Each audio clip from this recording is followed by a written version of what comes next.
మనకి దిక్కులేదని మీకు బేరం చేస్తున్నా అదే ఈమె చేసి ఒక పని చేయి 10 గుంటలు ఇచ్చిపెట్టు దాంట్లో 15 గుంటలు దగ్గర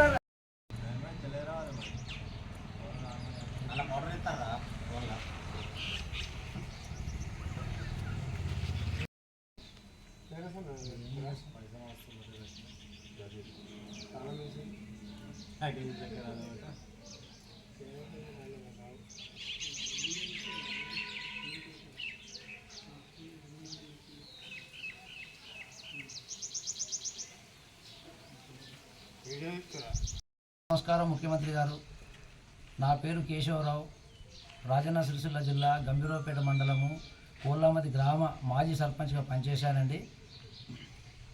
ఈ గత 5 సంవత్సరాల నుండి మేము చేసినటువంటి పనులకు రాష్ట్ర ప్రభుత్వం కానీ కేంద్ర ప్రభుత్వం కానీ మమ్మల్ని అశ్రద్ధ చేసి మాకు నిధులు ఇవ్వకుండా నానా ఇబ్బందులకు గురి చేసింది. కనీసము సర్పంచ్లకు ఇచ్చే గౌరవ వేతనాలు కూడా 2 సంవత్సరాల గౌరవ వేతనాలు కూడా మాకు పూర్తిగా రాలేదండి. మేము చేసినటువంటి పనులకు బిల్లులు ఇవ్వమని కలెక్టరేట్ కార్యాలయాల చుట్టూ డిపిఓ ఆఫీస్ చుట్టూ తిరిగినా కానీ వాళ్ళు పట్టించుకోవడం లేదు. పైనుండి డబ్బులు రాలేదు, డబ్బులు వచ్చినాక ఇస్తామని చెప్పి మమ్మల్ని కాలయాపన చేశారు. మా పదవీ కాలం ముగిసినా కూడా ఇప్పటి వరకు ఎలాంటి స్పందన లేదు. ఇక తమరైతే మా సర్పంచ్లను డబ్బులు ఇస్తలేరు, సర్పంచ్లు ఆత్మహత్యలు చేసుకున్నారని ప్రచారం చేసి మా పై నుండి మీరు గద్దెనెక్కినారు.